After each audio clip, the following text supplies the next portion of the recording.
El 11 de diciembre de 1976 aparecieron decapitadas las esculturas menores del niño con el perro, situada en la plaza de San Bartolomé, y del niño con la tortuga, que se situaba en el circuito de tráfico del Parque de la Victoria, ahora llamado de la Concordia.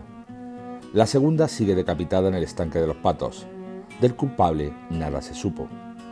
Los atentados al patrimonio en nuestra ciudad no son solo exclusivos de las administraciones durante todas las épocas. También los jiennenses de a pie nos hemos encargado de embrutecer a Jaén. El año 1977 comenzó gélido, más bien helado, ya que una ola de frío asoló nuestra ciudad durante una semana. Temperaturas bajo cero pusieron en jaque el discurrir de Jaén. Incluso el colegio Cándido Nogales tuvo que cerrar sus puertas por falta de calefacción. El aumento considerable del gasto de la vida no se veía reflejado en las nóminas de los trabajadores y la bolsa se desplomaba. La situación económica era ruinosa. Era necesario tomar medidas para reconducir la economía nacional. Yo creo que fue una época dura y que el paro azotó fuerte, que eso se llevó a las campañas, se llevó también a las campañas electorales. Las campañas electorales fueron también, fueron muy densas en ese aspecto.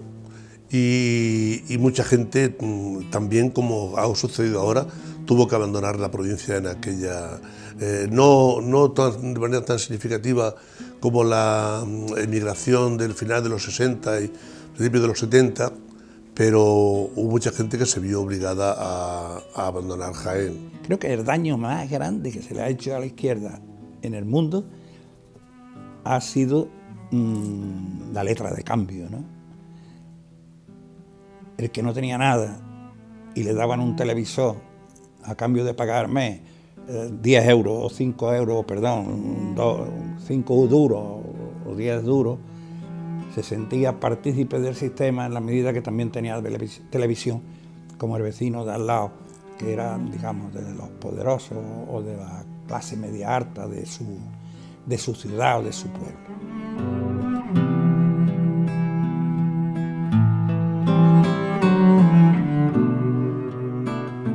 10 de diciembre. El Partido Socialista Andaluz se inscribe en el registro de marcas y patentes. Su eslogan, Poder Andaluz, y el símbolo de la mano abierta entran también en este registro. Es el mismo día que Santiago Carrillo aparece bajo el estupor de los periodistas dando una rueda de prensa en el centro de Madrid, forzando así al gobierno a una legalización que todavía estaba en el aire. La policía y la Guardia Civil se indigna y comienza una persecución para arrestar al líder comunista. 15 de diciembre se aprueba el referéndum de la reforma política. La oposición democrática había llamado a la abstención. La capital votó mayoritariamente que sí. Un 94,57% votaron a favor de este cambio, un 3,63% del no, un 1,80% en blanco y con una abstención de 13,63%. La campaña electoral estuvo marcada porque los partidos políticos de izquierda y los sindicatos no estaban legalizados todavía. Toda la oposición desconfiaba de aquella reforma y no estaba dispuesta a apoyarla, pero tampoco se opuso de manera frontal. Mientras el gobierno pedía el sí, la oposición de izquierda pidió la abstención, pero no de una manera muy intensa. Hay gente incluso que considera que el Comité Central, Carrillo a la cabeza, ha traicionado los valores tradicionales del PC. De hecho, hay gente que sale del Partido Comunista en aquel momento, pero yo creo que al final la estrategia de Carrillo tiene éxito conjuntamente con la de Suárez. Yo creo que son los dos artífices más importantes de la transición, ambos dos. Era un intento como de legalizar el asociacionismo, pero realmente no era clara en que abriera la vía a la democracia. No se hablaba expresamente de la legalización de los distintos partidos políticos. La consigna era no votar, ni a favor ni en blanco, no votar, no ir a votar. Yo me abstuve, yo ya podía votar y no fui. En la Escuela de Arte y Oficio estaba mi antiguo maestro, don Victoriano Delgado, allí de presidente de mesa, y le pregunté, ¿estoy en la lista? Sí, y digo, pues no voto, no fui. Y en ese referéndum el Partido Socialista propicia la abstención. Y aquí en Jaén hay dos personas concretamente que no seguimos las directrices del Partido Socialista, que fuimos Fernando Calahorro y yo, que votamos afirmativamente en aquel referéndum, porque consideramos que aquello era importante y que aquel movimiento desde dentro del régimen había que ampararlo.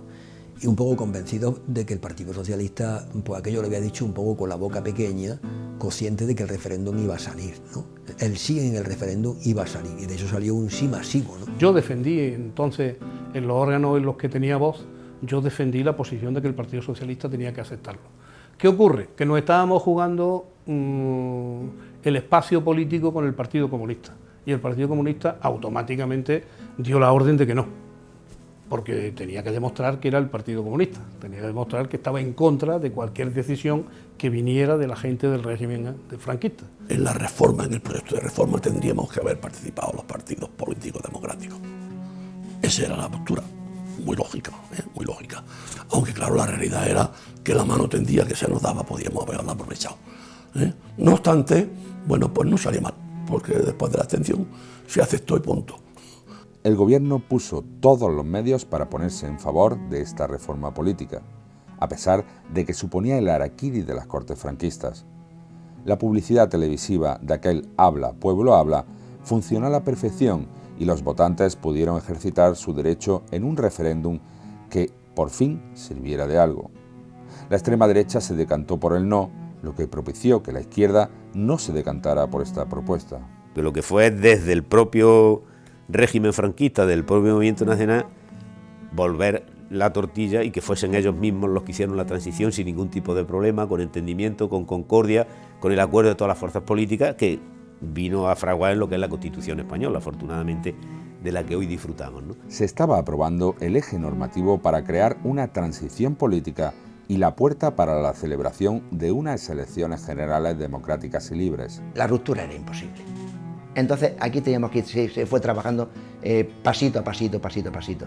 El antiguo régimen, o las personas como Suárez y las personas más demócratas del régimen que querían transformarlo de alguna manera, fueron posicionándose, y los demás también se fueron posicionando hasta que se llegó. Pero el resultado del referéndum aquí, eso era lógico y normal que ocurriera lo que ocurrió. 22 de diciembre.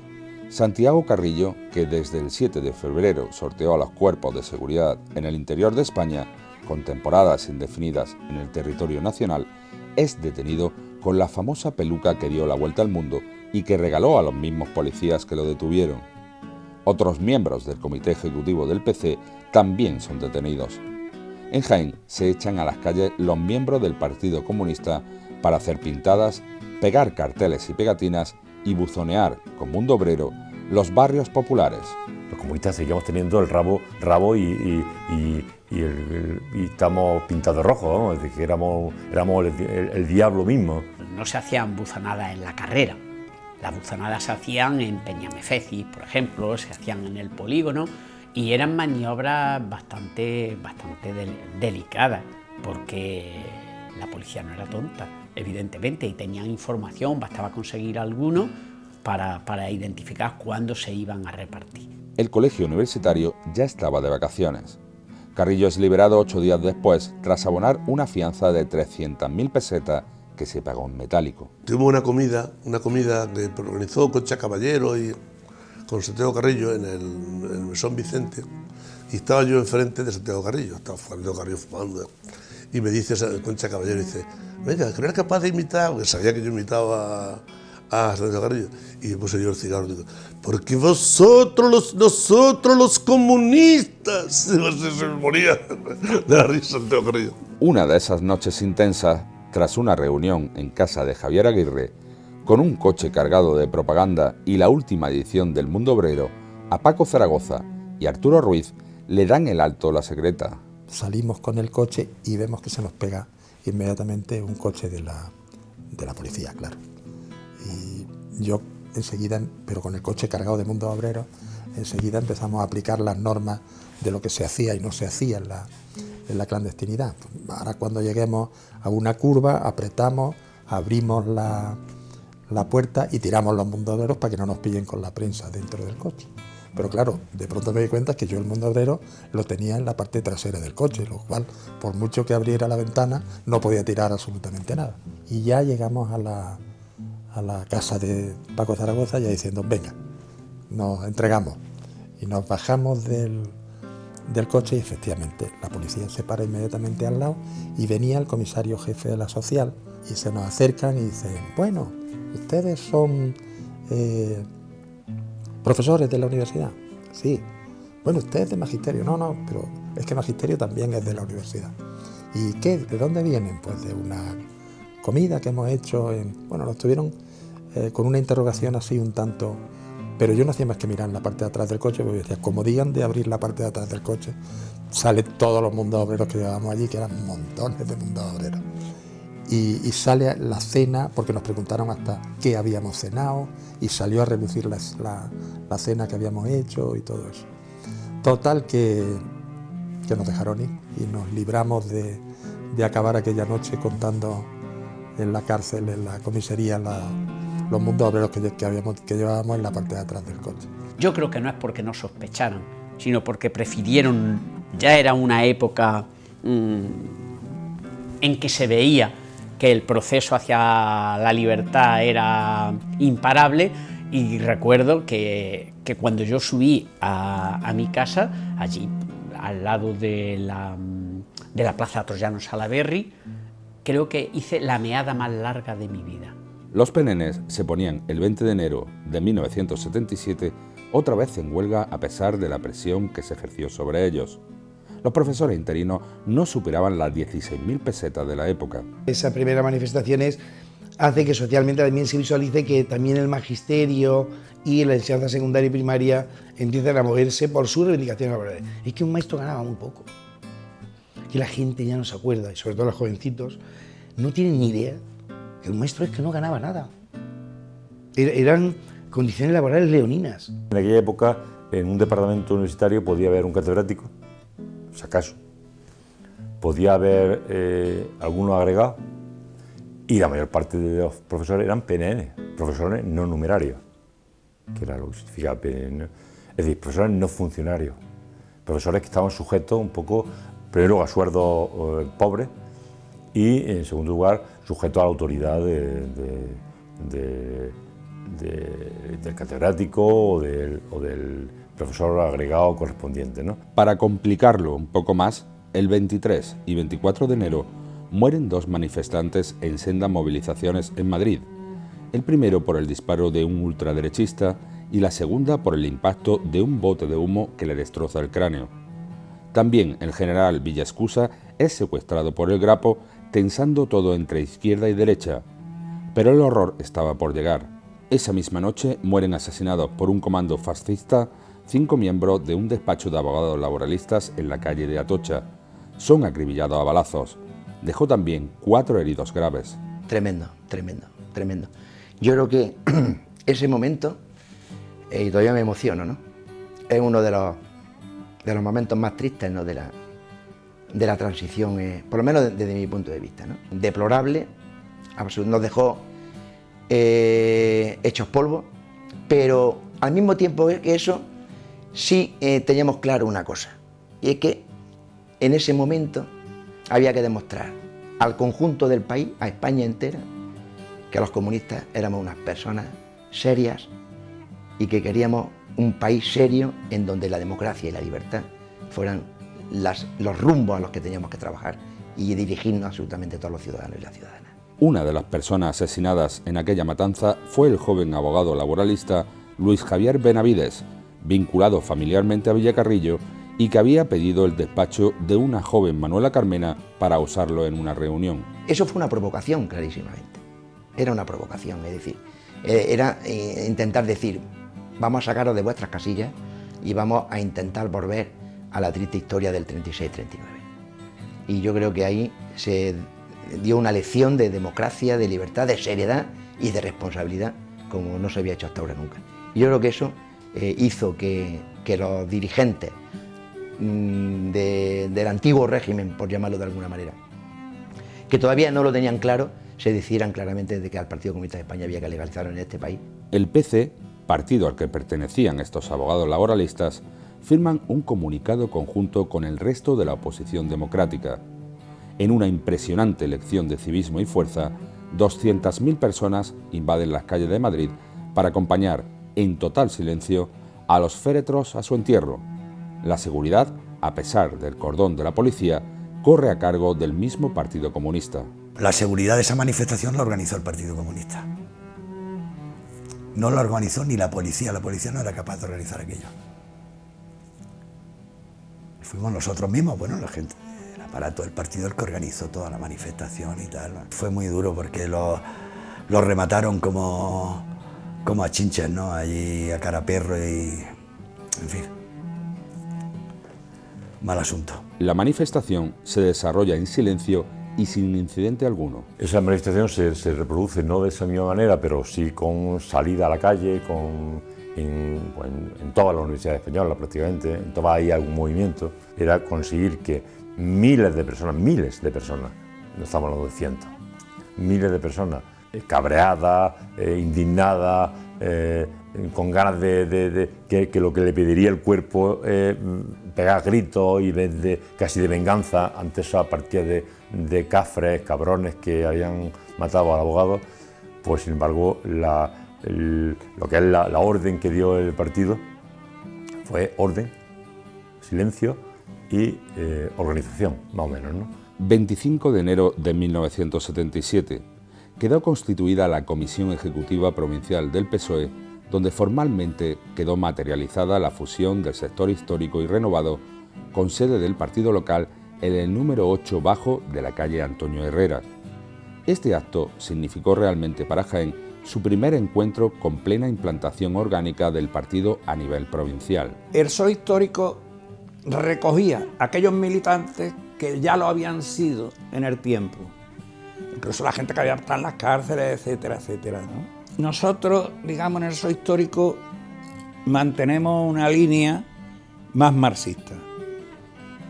El PSOE renovado es más dúctil quizás en ese aspecto y hay distintas posiciones, formas de interpretar el socialismo. La reunión tuvo lugar en el Cine San Carlos de la capital jiennense, contando con la presencia de Alfonso Guerra y de unas 300 personas. Juan José Contreras es elegido presidente, Julián Jiménez, secretario general, José Manuel Pedregosa, secretario de organización, Cándido Méndez Rodríguez, secretario de Relaciones Políticas. La agrupación de Linares ha tenido siempre mucha importancia histórica. Ya se produce esa fusión que se simboliza en que el presidente del partido fue Juan José Contreras, que procedía del sector histórico, y el secretario general era Julián Jiménez, que procedía del sector renovado. Digamos que el acto constituyente formal, serio, con una ejecutiva sólida y con un acuerdo claro, con presencia pública del partido como tal, ¿no? En un momento en que todavía no estamos en ninguna representación pública. Ya llamamos a la prensa que asistiera, donde Alfonso Guerra hizo unas declaraciones, y en ese congreso lo que hubo fue realmente un intento, que fue lo que ocurrió, de llevarse la sede de la agrupación provincial a Linares. Y ahí empezó un pequeño problema que se solventó en el siguiente congreso, donde nos lo trajimos aquí porque ya salió elegido Emilio Arroyo, el secretario general, que sustituyó a Julián. A pesar de tratarse de un congreso permitido, Francisco Ruchinchilla y Cándido Méndez hijo fueron detenidos por pegar carteles unos días antes. Fue en Los Jardinillos, pegando carteles. Allí me sacaron a punta de metralleta. Yo en esto suelo decir como Ramón Rubial. Ramón Rubial decía: yo nunca hablo de los años que he pasado en la cárcel porque los pasé a mi pesar. ¿Sabes? Estaba ahí en un aparcamiento, ¿no? Pues ahí se metió, y claro, y en una valla no podía saltar. Claro, con esas barbas a las 2 de la noche, me daba miedo. El Grapo asesina el 28 de enero a 2 miembros de la Policía Armada, rematados cuando estaban en el suelo. 2 horas más tarde, asesinan a un guardia civil y hieren gravemente a otros 3. Se trataba, sin duda, de los peores días del gobierno de Suárez, que veía cómo aumentaba la tensión entre las dos Españas. El miedo a otra guerra civil estaba en el aire. El gobierno decretó 2 meses de estado de excepción en todo el país. 1 de febrero, la prolongación de la carrera a través de San Ildefonso acomete su reparcelación a pesar de las dudas. Todavía seguía adelante este polémico proyecto que llevaba varias décadas discutiéndose. La avenida de Granada y las calles Peso de la Harina, Lizaderas, Gracianas, Teodoro Calvache, Ignacio Figueroa y Vergara cambiarían de aspecto de cara a un Jaén más moderno. 8 de febrero, todavía no había fechas para las elecciones, pero ya se vislumbraban las posiciones y se echaban quinielas electorales. Buscando un multipartidismo, se abre la posibilidad de legalizar partidos, pero los comunistas todavía estaban proscritos a nivel nacional. Incluso se deniegan las inscripciones a varias asociaciones. El 10 de febrero, el gobierno legaliza el PSP de Tierno Galván y Raúl Morodo. Yo asistí a aquella presentación que se hizo en Hotel Eurobuilding. Me convencieron de que debía de intentar formar el PSP en Jaén, y así lo hice. Entonces llegó el momento en el que había que presentar el PSP también en Jaén, y se presentó quiero recordar, en el colegio de doctores y licenciados, que en aquel momento presidía Pilar Palazón. Se crea primero como una especie de asociación porque no teníamos todavía mucha seguridad de qué iba a pasar y cómo iban a funcionar. Conocía de Madrid, por haber existido alguna, a Enrique Tierno Galván, y eso ya para mí era una garantía dada la entidad como pensador y como persona. Y eso hizo que a la propuesta de Midibay dijera sí sin ningún tipo de duda. Abrimos la sede y teníamos muy poco dinero. Y entonces Quesada Menduña y yo decidimos un día ir a Madrid en busca de Tierno para pedirle que el partido nos ayudara. Le explicamos la situación, saca un talonario, escribe una cantidad, lo mete en un sobre sepia, lo cierra, nos lo da. Nos volvemos a Jaén y nos había dado 3.000 pesetas. El 17 de febrero, el PSOE se inscribe y legaliza como asociación política en el registro del Ministerio de la Gobernación.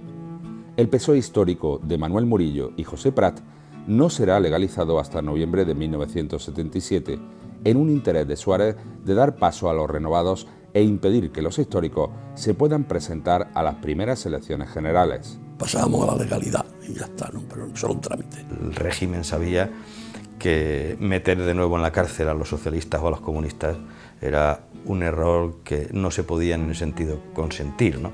Y eso hizo que empezaran a salir en todas las agrupaciones y en todos los municipios, incluidos en Jaén Capital, pues los cientos, miles y miles de personas, algunos de ellos evidentemente sus hijos, otros sus nietos, que querían seguir siendo y morirse siendo militantes del Partido Socialista. 11 de febrero.